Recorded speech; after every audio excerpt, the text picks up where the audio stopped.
जब हुकूमत बादशाह की थी मौलाना साहब, बड़ा सरल प्रश्न है लेकिन इसका उत्तर आज तक मुझे कोई नहीं दे पाया। मैं आज से थोड़ी नहीं प्रश्न उठा रहा हूं, 35 साल तो मुझे हो गए उठाते हुए इस प्रश्न को, और देश के दुनिया के तमाम आलिम मेरे साथ जुड़े। जब बादशाह के पास अथाह जमीन थी तो आपने काशी में सटा के मस्जिद क्यों बनाई? मथुरा में जन्म स्थान पर ईदगाह क्यों बनाया? आपके पास तो पूरा ब्रज खाली पड़ा था। सलीम चिश्ती की जहां दरगाह बनाई है वो इलाका पूरा खाली पड़ा था, वहां ईदगाह बनाते, दुनिया की सबसे बड़ी ईदगाह बनाते। काहे को बनाई भैया? सटा सटा के क्यों बनाई? सटा सटा के। इस बात का उत्तर हमको आज तक किसी ने नहीं दिया। इस बात का उत्तर दे देंगे तो आपकी नीयत पर सवाल उठेगा। हमको मालूम है जन्नत की हकीकत, हमको मालूम है कि आपने सटा के क्यों बनाई। आप क्या सिद्ध करना चाहते थे?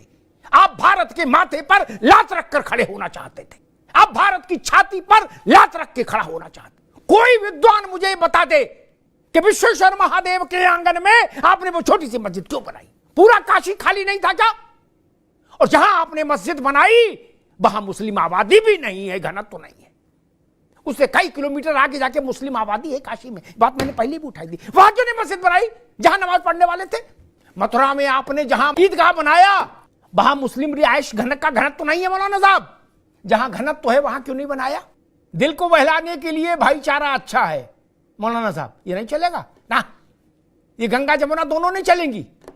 मैं उत्तर देता हूं, सटा के क्यों बनाई?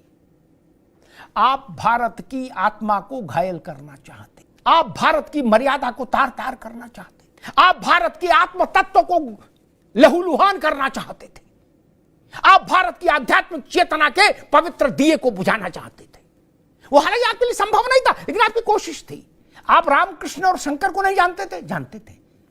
भारत में उनकी स्थिति जानते थे, उनके प्रति श्रद्धा अध्यात्म की चेतना को पहचानते थे।